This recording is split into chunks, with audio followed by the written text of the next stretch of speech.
മുൻ SFI സംസ്ഥാന സെക്രട്ടറിയും CPM നേതാവുമായ PM ആർഷോയും മുൻ SFI നേതാവ് K വിദ്യയും വിവാഹിതരാകുന്നു. വരും തിങ്കളാഴ്ച കാസർഗോഡ് ജില്ലയിലെ തൃക്കരിപ്പൂർ സബ് രജിസ്ട്രാർ ഓഫീസിൽ വെച്ചാണ് വിവാഹ രജിസ്ട്രേഷൻ നടപടികൾ നടക്കുക. SFI നേതൃത്വത്തിൽ ഒന്നിച്ച് പ്രവർത്തിച്ചിരുന്ന ഇരുവരുടെയും വിവാഹ വാർത്ത രാഷ്ട്രീയ വിദ്യാർത്ഥി മേഖലകളിൽ വലിയ ചർച്ചയായിട്ടുണ്ട്. പാലക്കാട് കാഞ്ഞിരപ്പുഴ സ്വദേശിയായ PM ആർഷോ നിലവിൽ CPM പാലക്കാട് ജില്ലാ കമ്മിറ്റി അംഗമാണ്. ദീർഘകാലം SFI സംസ്ഥാന സെക്രട്ടറി ആയിരുന്ന ആർഷോ സംഘടനയ്ക്കുള്ളിലും പുറത്തും നിരവധി വിവാദങ്ങളിലൂടെ വാർത്തകളിൽ നിറഞ്ഞ വ്യക്തിത്വമാണ്. മഹാരാജാസ് കോളേജ് കേന്ദ്രീകരിച്ചുണ്ടായ മാർക്ക് ലിസ്റ്റ് വിവാദവും പഠനവുമായി ബന്ധപ്പെട്ട മറ്റ് വിഷയങ്ങളും വലിയ തോതിൽ മാധ്യമശ്രദ്ധ നേടിയിരുന്നു. കാസർഗോഡ് തൃക്കരിപ്പൂർ സ്വദേശിയായ K വിദ്യ കോളേജ് അധ്യാപികയായി ജോലി നേടുന്നതിനായി അട്ടപ്പാടി ഗവൺമെന്റ് കോളേജ് ഉൾപ്പെടെയുള്ള സ്ഥാപനങ്ങളിൽ മഹാരാജാസ് കോളേജിന്റെ പേരിലുള്ള വ്യാജ പ്രവൃത്തി പരിചയ സർട്ടിഫിക്കറ്റ് ഹാജരാക്കി എന്ന കേസിൽ പ്രതിയാണ്.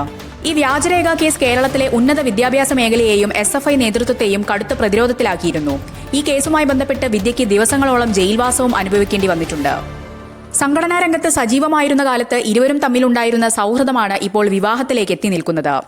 രണ്ടുപേരും ഒരേ സമയം വ്യത്യസ്ത വിവാദങ്ങളിൽ അകപ്പെട്ടപ്പോഴും സൈബർ ഇടങ്ങളിലും അല്ലാതെയും വലിയ രീതിയിലുള്ള ചർച്ചകൾ ഇവർക്കെതിരെ ഉയർന്നിരുന്നു. SFI സംസ്ഥാന സെക്രട്ടറി പദവിയിലിരിക്കെ ആർഷോയുടെ പല നിലപാടുകളും പ്രതികരണങ്ങളും പൊതുസമൂഹത്തിൽ വലിയ വിമർശനങ്ങൾക്കും രാഷ്ട്രീയ വിവാദങ്ങൾക്കും വഴിവെച്ചിരുന്നു. പല ഘട്ടങ്ങളിലും ഉന്നത ഇടതുപക്ഷ നേതാക്കൾ വരെ പരസ്യമായി ആർഷോയുടെ നിലപാടുകളെ തള്ളിപ്പറയുന്ന സാഹചര്യങ്ങൾ കേരള രാഷ്ട്രീയത്തിൽ ഉണ്ടായിട്ടുണ്ട്. എറണാകുളം മഹാരാജാസ് കോളേജിലെ സംയോജിത ആർക്കിയോളജി PG വിദ്യാർത്ഥിയായിരുന്ന ആർഷോ പിന്നീട് വിവാദങ്ങളെ തുടർന്ന് പഠനം പാതിവഴിയിൽ ഉപേക്ഷിക്കുകയായിരുന്നു. ആർഷോ ദീർഘനാളായി കോളേജിൽ ഹാജരാകാത്തതിനെ തുടർന്ന് പ്രിൻസിപ്പൽ അദ്ദേഹത്തിന്റെ പിതാവിന് ഔദ്യോഗികമായി നോട്ടീസ് അയച്ചിരുന്നു. കൃത്യമായ കാരണം കാണിച്ചില്ലെങ്കിൽ കോളേജിൽ നിന്ന് പുറത്താക്കുമെന്നായിരുന്നു നോട്ടീസ്. ഇതിന് പിന്നാലെയാണ് 6ാം സെമസ്റ്ററിന് ശേഷമുള്ള എക്സിറ്റ് ഓപ്ഷൻ സ്വീകരിച്ച് താൻ പഠനം അവസാനിപ്പിക്കുകയാണെന്ന് ആർഷോ ഇമെയിൽ വഴി കോളേജ് അധികൃതരെ അറിയിച്ചത്.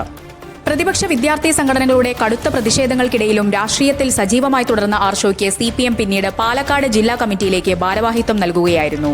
നിയമ പോരാട്ടങ്ങളും രാഷ്ട്രീയ വിവാദങ്ങളും ഇരുവർക്കും ചുറ്റും തുടരുന്നതിനിടയിലാണ് തിങ്കളാഴ്ച ലളിതമായ ചടങ്ങുകളോടെ തൃക്കരിപ്പൂരിൽ വെച്ച് ഇരുവരും നിയമപരമായി ഒന്നാകുന്നത്.